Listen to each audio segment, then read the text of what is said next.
संजय सिंह बताएंगे। रीमा हमारे सहयोगी वहीं पर मौजूद है। रीमा पूछिए। हमारे साथ है संजय सिंह। प्रधानमंत्री ने फोन किया है, अरविंद केजरीवाल को बधाई दी और क्या बातचीत हुई?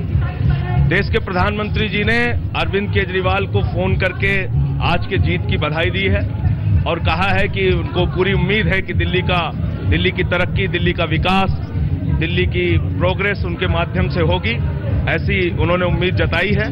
और अरविंद केजरीवाल जी ने ये कहा है कि उनके साथ चाय पे जाएंगे, उनसे मिलेंगे।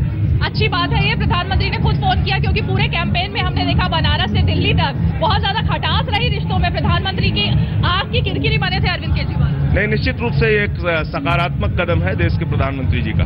तो हम कह सकते हैं कि सुर भी बदल रहे हैं तो दिल भी बदल रहे हैं। मुझे लगता है कि उन्होंने देश की पार्लियामेंट के अंदर जनता के सामने, देश के सामने ये वादा किया है, ये भरोसा दिलाया है कि संघीय ढांचे में उनका यकीन है, राज्य मजबूत होगा तो केंद्र मजबूत होगा। और अपने उस कथन पे प्रधानमंत्री जी आगे बढ़ेंगे और एक सहयोगात्मक रवैया दिल्ली को लेकर रहेगा। संजय जी, अब देश के प्रधानमंत्री हैं नरेंद्र मोदी और अरविंद केजरीवाल मुख्यमंत्री होंगे, जाहिर है मुलाकातें होंगी, बातें होंगी, तो क्या हम ये माने कि अब सहयोग बढ़ेगा और पुराने गिले शिकवे भूले जाएंगे? देखिए, जनता के जो मुद्दे हैं उस पे देश के प्रधानमंत्री होने के नाते निश्चित रूप से उनसे हम सहयोग की अपेक्षा रखते हैं और वो सहयोग करेंगे, ऐसा हमें भरोसा है। लेकिन जो राजनीतिक मुद्दे हैं, जो राजनीतिक सवाल हैं, वो सवाल भी हम समय समय पर उठाते रहेंगे। अंतिम सवाल है कि किरण बेदी को जो ये मैंडेट आया उसके बाद आप क्या कहना चाहेंगे? किरण बेदी जी हम लोगों की बड़ी बहन है, उनका हम सारे लोग बहुत आदर करते हैं।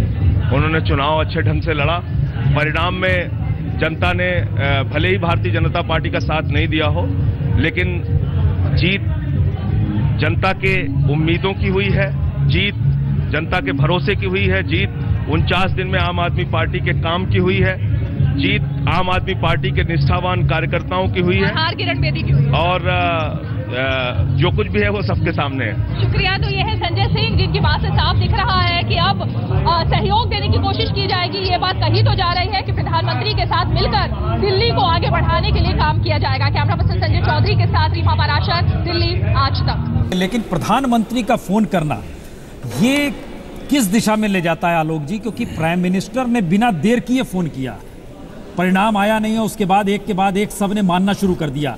प्रभात झा ने हार मान ली, सतीश उपाध्याय हटाए जाएंगे ये खबर आ गई, माने हर कोई उसके बाद शुरू हो गया। इसका मतलब एक ये है कि पिछले 72 घंटों से, यानी एग्जिट पोल के बाद से, कौन कहे कि हम हार रहे हैं, इस हद तक डर था बीजेपी के भीतर? क्या पहला पत्थर कौन उठाए? इस हालत में बीजेपी आ गई थी क्या? बीजेपी, मैंने जैसे आपसे शुरू में भी चर्चा कर रहे थे कि पिछले 2-3 दिनों में संघ के नेताओं के साथ भी बात हुई, अधिकारियों के साथ, मुझे लगता है मोदी जी को भी पूरा अंदाज हो चुका था।